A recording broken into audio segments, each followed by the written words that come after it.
Indonesia merupakan suatu negara agraris di mana mayoritas penduduknya berprofesi sebagai petani. Biasanya, masyarakat yang berprofesi sebagai petani yaitu masyarakat pedesaan, di mana masih terdapat lahan kosong untuk diolah menjadi lahan pertanian. Tidak jauh dari tempat tinggal saya, yaitu di salah satu kawasan Kecamatan Berbah, Kabupaten Sleman, Daerah Istimewa Yogyakarta, masih dapat ditemukan suatu area pertanian dan perladangan yang mungkin biasa disebut tegalan. Tegalan ini berada tidak jauh dari daerah aliran Sungai Kuning.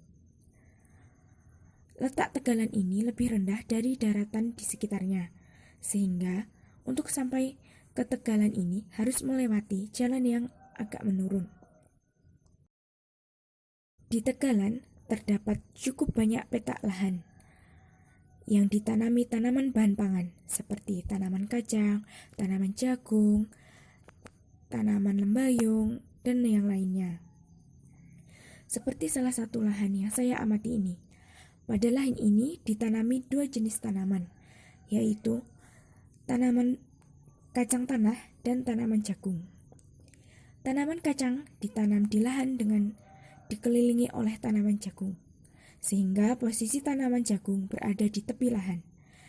Hal ini berarti pengolah lahan sudah menerapkan sistem tumpang sari.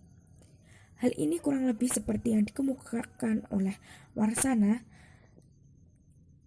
bahwa sistem tumpang sari merupakan suatu sistem penanaman di mana terdapat dua atau lebih jenis tanaman yang ditanam secara bersamaan dalam waktu sama ataupun berbeda dengan selang-seling dan jarak tanam teratur pada area tanah yang sama.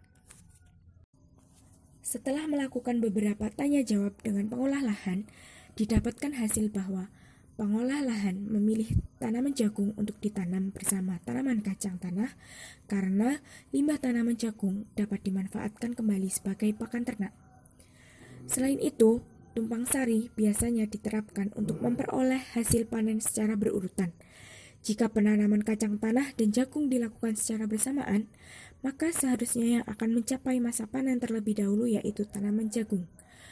Hal ini karena jagung memiliki masa panen yang lebih cepat daripada tanaman kacang. Namun, pada kesempatan itu, pengolah lahan justru menanam kacang tanah terlebih dahulu daripada jagung. Normalnya, mungkin irigasi cukup dilakukan sebanyak 2 kali selama masa tanam hingga masa panen. Namun, pengolah tidak melakukan irigasi. Hal ini dapat disebabkan karena mungkin sulitnya akses menuju ke tegalan. Setelah memasuki masa panen, pengolah lahan biasanya akan menggunakan limbah hasil panen yang berupa daun dan batang tanaman kacang dan tanaman jagung sebagai pakan ternak sapi. Nah, di sini terdapat perpindahan energi dari tanaman ke tubuh sapi. Setelah itu, kotoran sapi yang dihasilkan nantinya dapat digunakan sebagai pupuk organik untuk tanaman yang akan ditanam selanjutnya.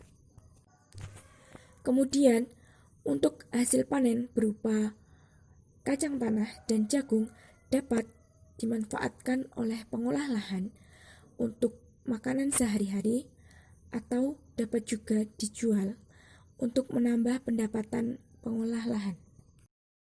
Itulah tugas terkait ilmu lingkungan yang saya buat. Sekian dan terima kasih.